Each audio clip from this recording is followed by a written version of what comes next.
கோயம்பேடு வியாபாரன்றது வந்து அந்த bus stand மாற்றினதுனால அந்த பஸ் ஸ்டாண்டில் உள்ள இருந்த கடைகள் சுற்றி இருந்த கடைகள்லாம் உண்மையிலே வியாபாரம் வந்து முடிஞ்சு போய் இல்லை, வேற வழி கிடையாது. அப்போ அவர்கள் ஆமாம் ஆட்டோக்காரர்கள் எல்லாமே இல்லை. ஆனால் அவர்களுக்கு வேற ஏதாவது சின்ன சின்ன சப்ஸ்டியூஷன்ஸ் வந்து பண்ணிடுறாங்க. ஆனால் அரசு என்ன பண்ணுச்சு, இங்கே இருக்க கடைகளுக்கு தான் அங்கே முன்னுரிமை கொடுத்துருக்கணும்.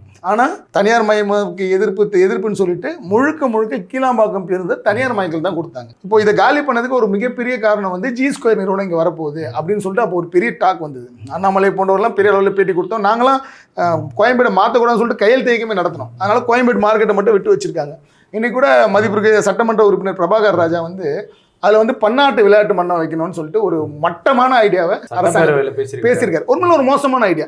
இந்த லூலு மார் வருது, ஜி ஸ்கொயர், இந்த மாதிரி ஏகப்பட்ட விஷயங்கள்லாம் சொல்லிட்டு இப்போ சட்டப்பேரவையில் பிரபாகர் ராஜா எம்எல்ஏ பேசியிருக்காரு. அப்போ அது உண்மையாங்கிற மாதிரி தெரியுது இல்லை? ஆமாம், உண்மைதான். இப்போ ஒரு வணிக வளாகம் கட்டி அது ஜி ஸ்கொயர் கொடுத்தா யாருக்கு என்ன தெரிய போகுது?